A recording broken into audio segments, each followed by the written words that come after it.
ወይዘሮ ዝናሽ ጉዱናለች ማለት ነው። እንግዲህ ቤተሰቦቿ በተሰበሰቡበት ዳግም ጉድ ሰርቷታል። ዳግም ጉድ ያደረጋት ምን ብሎ ነው? እንግዲህ እንደሚታወቀው እሷ ያለችው የጓደኛዬ ልጅ ነው ነበረ። አሁን ላይ እሱ ምንድነው ውል ያፈረሰው? የጓደኛዬ ልጅ ነህ ተብሎ እሱም ተስማምቶ እሺ ብሎ ነበር። ስለዚህ ምን ነክቷት በምን ምክንያት ጉድ ሆነች የሚለውንና እንዲሁም ደግሞ የኑሐሚን እርግዝና ውሸት ሆኗል ማለት ነው። ኑሐሚን እርግዝናው አሁን ላይ ሲመረመር ውሸት ነው። ኑሐሚን እርጉዝ አይደለችም። ሌላው ደግሞ እንግዲህ በጣም የሚገርመውና የሚደንቀው ነገር ናሆም በድጋሚ ሊሸወድ ነው። ናሆም በድጋሚ የሚሸወደው በአምራን ምክንያት ነው። አምራን እንግዲህ በድጋሚ ልትሸውደው ነው። እናቱ በጣም በሚገርም ሁኔታ ወይዘሮ ዝናሽ ገብቷታል። ልጄ እች ልጅ በድጋሚ ልትሸውድህ ነው። ለምንድነው ህይወትህ እንዲመሰቃቀል ራስህ በራስህ ጊዜ የምትፈቅደው እያለችው ነው። እሱ ግን ሊሰማ አልቻለም። አምራን ደግሞ ለኤርሚ ምን ብላለች? እኔ ፍቅር የሚባል ነገር አሁን ላይ የለብኝም፣ ፍቅር አልያዘኝም። ይልቁንስ እኔ ጋር ያለው ነገር ቢኖር የእሱን ገንዘብ ሀብት መመዝበር ነው የምፈልገው እንጂ አፍቅሬው ምናምን አይደለም። ግን እንዴት አድርጌ እንዴትም አድርጌ እዛ ቤት መግባት አለብኝ። እንዴት አድርጌ መግባት እንዳለብኝ ደግሞ እኔ አውቃለሁ። ሁሉንም ለእኔ ተወው ብላለች ማለት ነው። ለምን እንዴ እኔ እኮ ያፈቀርሽው መስሎ የነበረም ሲላት ፍቅርማ በአንተ ቀርቷል እንዳለች የምናስታውሰው ጉዳይ ነው። እንግዲህ ዛሬ በተፈጠረውና ደግሞ አሁንም ሊሆን የሚችለውን ነገርም የምናወራ ይሆናል። ይህንን ቪዲዮ ስትጀምሩ በላይክ ጀምሩ ውዶችዬ። ዛሬ ይዤላችሁ የመጣሁት ተወዳጁ ኑሐሚን ድራማ ክፍል 34 ነው። እንግዲህ በዚህ ክፍል ብዙ ነገሮችን እንመለከታለን። ከነዚህም ውስጥ እንግዲህ ኑሐሚን ነፍሰ ጡር ናት ተብላ ነው መከራዋን እየበላቸው ያለችው። ነገር ግን ድጋሚ ምርመራ ስታደርግ ኑሐሚን በሆዷ ውስጥ ልጅ የለም፣ የስህተት ነበረ ማለት ነው ያ ወረቀት እና በዚህ በጣም ደስ ብሎናል እውነቱን ለመናገር። ከዛ በመቀጠል ግን ኤደን ለምን እውነቱን አምና መቀበል እንዳቃታት አላቅም። ሁሉም እንዳዩት ኑሐሚንን ስታምር ቆንጆ ናት እንደዛ ይላሉ። ለምሳሌ ኤርሚ በጣም ወዷት አፍቅሯት ኑሐሚንን። በዛ ሰዓት ግን ሄዳ ስትጠጋውና ልታወራው ስትፈልግ ኤደን ዘርበይ ምን ትመስላለች አሁን አንቺ ሴት ነሽ እያለ ሲያጣጥላት ሰምተናል። አሁንም የወይዘሮ ዝናሽ ልጅ ማለትም ዳግም መጥቶ ኑሐሚንን በጣም ነው ማለት ኑሐሚንን ወዷታለኝ እና ለዛ እንዴ እችን የመሰለች ቆንጆ ቤትሽ እንዳለች ብትነግሪኝ እኮ ኑሮ ምናምን ይላል እናቱን ማለት ነው። በነገራችን ላይ ልጆች እኛ ጋር ካላደጉ እና ደግሞ በተለይ እንደ ቤተሰብ ጋር ምናምን የኛ የሆነ ሰው ጋር ኦኬ፣ ግን በአባት ጋር ልጆች የምንጥል ከዚህ ያስተምራል ማለት የትልቅ ትምህርት ነው። እና ልጅየው በጣም ነው ጉድ የሰራትኝ እውነቱን ለመናገር ቤተሰቦቿን ማለትም ለይኩን አቶ ለይኩን በጣም ደህና ሰው ነው፣ ደግ ሰው ነው።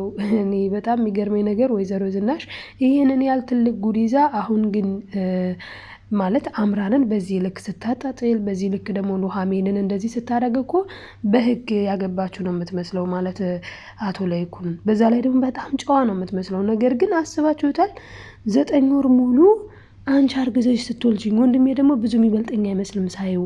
ስለዚህ 9 ወር ሙሉ ተደብቀሽ እኔን አርግዘሽ ወልደሽ እስክትጨርሽ ባለቤትሽ እንዴት ነው ያላወቀው? አባቴ እኮ ከአሁን አሁን ትመጫለሽ እያለ ይጠብቃል። ለካ አንቺ አዲስ አበባ መጥተሽ ሞቅ ያለ ትዳርሽን ይዘሽ ነው እኛን ዞር ብለሽ ማየት ያቃተሽ እያለ ሲናገራት ተሰምቷለኝ። እንግዲህ ዳግም ማለት ነው። ዳግም ሊበቀላት ሁላ ይፈልጋል። ምክንያቱ ደግሞ እናቴ ይላታል። እሷ ልጄ ማለት አትፈልግም። በተለይ አሁን ላይ ቢያንስ በስልክ እያለችው ነበር። አሁን ላይ ግን እናቴ አትበል ብላ ጭራሽ። ይሄ ብቻ አይደለም እናቱ ሞታለች፣ የጓደኛዬ ልጅ ነው እናቱ በመኪና አደጋ ሞታለች ብላ ነው እንግዲህ ለአቶ ለይኩን የተናገረችው። በዚህም ዳግም አልተናደደም። አይ ጥሩ ነው ሲጀመር ኑራን እንዳለች አትቆጠርም ነበረ ብሏል። በጣም ያሳዝናል። እና እንግዲህ የእንጉዷን ተሸክማ አሁን ላይ ግን ናሆም አምራን የምትበቀል ሴት ስለሆነች ማለትም ገንዘብ የምትል ሴት ስለሆነች ነው እንጂ እኮ ማለት ሄዳለች። አዎ ስህተት ነው። እንኳንስ አይደለም ይቅርና ሴት ወንድም በትዳሩ ላይ መሄድ የለበትም። አግባብ አይደለም። በቃ ትዳር ብሎ መስርቶ ከተቀመጡ አርፎ መቀመጥ ነው እንጂ ወዲያ ወዲህ ማለት አግባብ አይደለም። ነገር ግን እንደው ጭራሽ እንዲህ ያለ ጉድ ያለበት ሰው አርፎ ነው የሚቀመጠው። ምክንያቱም አሁን ላይ ይኸው በጣም አቶ ለይኩን በጣም ደግ ሰው ናቸው። እንግዲህ እሱ አቶ ለይኩን የቤቱ ባለቤቱ ነው ሳለ ዝናሽ ማለት ሚስት ናት፣ የቤት ባለቤት ናት፣ እኩል ናቸው። ግን አቶ ለይኩን ጓደኛውን ተሰማንና ኑሐሚንን ይዞ ሲመጣ እንዴት እንዳደረገችው እንደዚህ አይነት ሰው እንግዳዬ ሊሆን አይችልም። የኔ የዝናሽ ማንደፍሮ ቤት የማንም የታመመ መሰብሰቢያ አይደለም፣ የእርዳታ መስጫም አይደለም እያለች በጣም ስታንቋሸሽ ነበረ። አሁን ግን በተራዋ እንግዳ መጣ። አቶ ላይኩን ምን አላት? አያችሁ ስርዓት ዘና ብለህ ተቀመጥ በይው እንግዳሽን። ደግሞ እንግዳሽን ስታይ ደንግጠሽ ነበረ፣ ፈርተሽ ነበረ፣ ምን ሆነሽ ነው ሲላት ነበረ። እና እንግዲህ አሁን መልሱ ተመልሶለታል ለአቶ ላይኩንም። እሱንም እነግራችሁ ይሆናል ማለት ነው ለምን እንደደነገጠች። አሁን ላይ ግልጽ ነው ሁሉም ነገር። እና ኑሐሚንን በጣም ያደነኳት በጣም ማለት ነው። ከዚህ ቤት ወጣለች፣ ተገላግላለች። አሁን ፈርሰስ እያለችበት ነው ማለት ነው። ኤደን ከፊቴ መጡ፣ ከፊቴ ሄዱ፣ ተገላገልኳት ከዚህ በኋላ እያለች ነው ያለችው ኤደን። ግን እኔ ኑሐሚንን ያደነኳት አይደለም ይቅርና ለሌላ ሰው የወይዘሮ ዝናሽን ሚስጥር ለአባቷ እንኳን አልተናገረችም። አባቷ እንኳን ቆይ እስኪ የወይዘሮ ዝናሽማ የሆነ ያስሽባት ነገር አለ ንገሪኝ እስቲ፣ ምን ይዘሽባት ነው በዚህ ልክ እንደዚህ ልትሆን የቻለችው? እስቲ ንገሪኝ ሲላት ልትናገር ፍቃደኛ አይደለችም በጭራሽ። እና ፍቃደኛ አልነበረችም ላለመናገር፣ ጸጥ ብላ አባቷን አልፋ ሄዳለች ማለት ነው። እና በጣም ትለያለች። እና ቆይ እናንተ ወንዶችም ይታያችሁ፣ ለእኔ የማይታየኝ እዚች ልጅ ላይ ያለው ነገር ምንድን ነው ብላለች ዝናሽ፣ ማለትም ኑሐሚን ላይ ማለት ነው። አቶ ላይኩንም ሆነ ናሆምም ሆነ ኤርሚም ሆነ ሁሉም በተለይ አቶ ላይኩንና ኤርሚያስ እንዴ ምን ኤርሚያስ ብቻ ናሆም ራሱ ኑሐሚን ባለጌ ልጅ አይደለችም። በተለይ አቶ ላይኩንና ናሆም ማለት ነው። ሲጀመር በቃ እግር ጥሏት ነው ማለት በቃ ፍቅር አታለላት። ከዛ በስህተት ደግሞ እንደዚህ ሆነ። ከዚያ ውጪ ትታያለች እኮ በጣም ጨዋ ናት። እና ኤሚን ግን ስንት ቀን ቆይታ መጣች? ስንት ቀን ዛሬ እናቷ እንዴ አንቺ ልጅ የት ከርመሽ መጣሽ አለቻት። ግን እንደዚህ ነው እንዴ እናቶችዬ? እንደዚህ ነው እንዴ ልጅን መቆጣጠር? ለነገሩ እሷ ራሷ ናት ያባለገቻት። አንዴ አንድ ሀገር ስታሽከረክራት ነበረ አብራ በዛው የለመደችው። አሁን ውይ ደብረ ዘይት እኮ የጓደኛዬ አያት ሞቶ ልሄጅ ያለው ብዬሽ የለ እንደ ይቺ ሙድ ናት።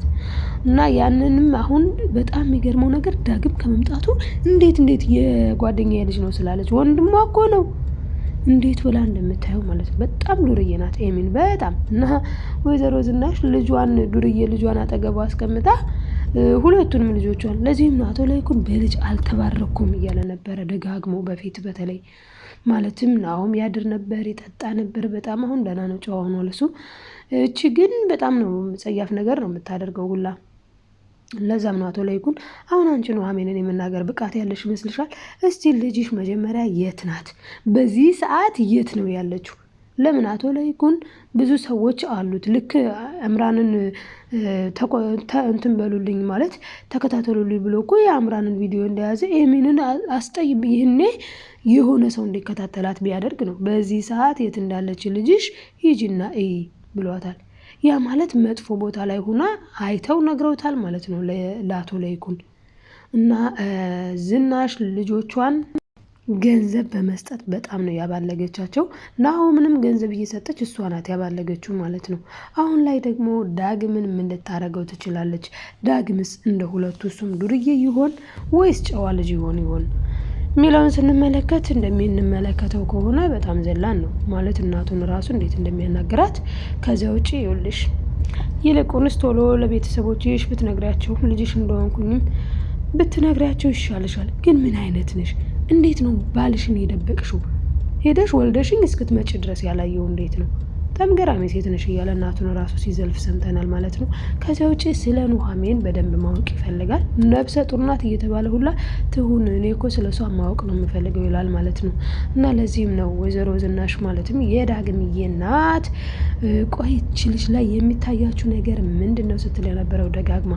እሷ ብቻ አይደለችም።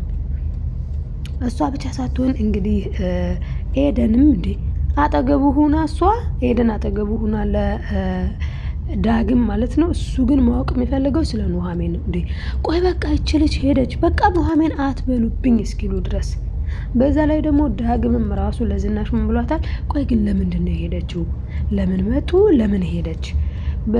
ብሎ ሲጠይቃ ጊዜ እሷ ምንድነው እየመለሰች ያለችው? ተገላገልኩኝ ደህና መሽገር ነበረች እያለች ነበር። ኧረ እንደውም እኮ እዚሁ ዝንተ ዓለሟን ብትኖር ይሻለኝ ነበረ ብላለች ለኤሚን። ለምን አባትሽ ቤት ሊገዛላቸው ስለሆነ። በጣም ምቀኛ ናት ግን እንዴ! ጥዬ ቀድጄ ወሩሬ ሁላ የማልጨርሰው የሀገር ሀብት አለኝ ብሏል ሰውየው። ታዲያ ምን ችግር አለው ለድሆቹ ቤት ቢገዛላቸው? እንደው ዝናሽንማ በባዶ ነው የሚያስወጣት ለይኩን አሁን የዳግምን ነገር ሲያውቅ። በእርግጥ በጣም ጥሩ ሰው ነው፣ ደህና ሰው ነው በጣም። አምራን ራሱ እንኳን መታ እግሩ ላይ ተንበርክካ ስትለምነው ግራ ነው የተጋባው። እሺ እንዳይላት የማይሆን ነው። ለምን ባልጋለች በላዩ ላይ እምቢ እንዳይላት ደግሞ በአይኑ ነው ያየው። አስባችሁታል? አምራን በጣም የምትገርም ሴት ናት። አምራን መስማም በጣም እና አምራን እንግዲህ በላዩ ላይ በናሆም ላይ ነው እንግዲህ ሄዳ ኤርሚ ጋር ስታደርግ ማለት ስትወሰልት ስትወሰልት የሚለው ፌር ነው ስትወሰልት የነበረው። አሁን ላይ ደግሞ እንግዲህ እሱን ይቅርታ አድርግልኝ ማረኝ በቃ ይቅርታ ብላ ተደፍታ እሱም ይቅርታ አድርጎላታል ማለትም ናሆም። እናቱ ግን በጭራሽ ይሄ የማይሆን ነገር ነው እያለች ነው። አባትየውም በጭራሽ ይሄ የማይሆን ነገር ነው እያሉ ነው። እሱ ምን ሊወስን ይችላል ካለን ለህይወቱ የሚወስነው እሱ ነው። ነገር ግን ወይዘሮ ዝናሽ ያለችው ነገር እዚህ ጋር እንኳን ልክ ናት። እች ሴት ያንተን ህይወት ጨለማ ነው የምታደርግብህ። የምትረባ የምትጠቅም ሴት አይደለችም፣ ትቅርብህ ብለዋለች ደጋግማ። እንግዲህ ናሆም ለመረዳት አልፈለገም። ምክንያቱም እሷ ደግሞ እያታለለችው ነው። በቃ እንጋባ ነው የምትለው። እንዴ አንቺ ቆይ እንጋባ የምትይው ምን አስበሽ ነው? እኔ እኮ ልንጋባ አይደለም ይቅርታ ያደረኩልሽ፣ በቃ ልጅሽን በስርዓቱ እንድትወልጅ እንድንንከባከበው ነው ይላታል። መስሚያዋ ጥጥ ነው። አቶ ለይኩንም ለልጁና ለአንቺ የሚሆን ገንዘብ አታስቢ ይላታል። እሷ ግን አልፈልግም፣ ገንዘብ ሳይሆን ልጅዎትን ነው የምፈልገው። ለምን ልጁ ከሆነ አሁን በተለይ ነግሯታል፣ መስሪያ ቤቱን ድርጅቱን ልረከብ ነው ስላላት በላይም በታችን ብላ ትገባለች እዛ ቤት እንዴትም ብላ ማለት ነው። በተለይ ደግሞ ኤደንም ስላለች ወዲያ አድርጋ ምናምን ትገባለች። ገብታም በጣም ነው ፋውል ልትሰራው ያሰበችው። ግን ያው ኑሐሚን አብራው ስለምትሰራ ያው ኑሐሚን ካጠገቡ ስለማትርቅ ብዙ ነገር ትመክረዋለች። ነገር ግን አቶ ለይኩን አሁን ላይ ያለው ምንድነው ናሆምና ኑሐሚን እህትና ወንድም ሆነው አብረው መስራት ይችላሉ ብሏል ለአቶ ተሰማ። እንግዲህ የኑሐሚን እርግዝና ደግሞ ፎልስ ነው። ስለዚህ ናሆምና ኑሐሚን በሆነ መንገድ እንደሚገናኙ ነው የምናስበው። ዳግም ግን ጉድ የሰራት ወይዘሮ ዝናሽን በቤተሰቦቿ ፊት ለፊት ተይ እማዬ ንገሪያቸው ልጅሽ እኮ ነኝ ቢላት እምቢ ስትለው ልጇ ነኝ ብሎ አፍርጦ ተናግሯል ማለት ነው። በጣም ነው የሚያሳዝነው። እንግዲህ በጣም ነው ልቧ የተሰበረ። ወይዘሮ ዝናሽ ግን ይገባታል በጣም። እሷ ሰውን በጣም ነበር የምትረግጠው። እና ይሄን ይመስል ነበረ። በቀጣዩ ክፍል ቀጣዩን ይዤላችሁ የምመጣ ይሆናል። ላይክ ሰብስክራይብ እያደረጋችሁ ቤተሰብ ያልሆናችሁ ቤተሰብ ሁኑ። በቀጣይ ክፍል እስክንገናኝ ባይ ባይ ውዶችዬ።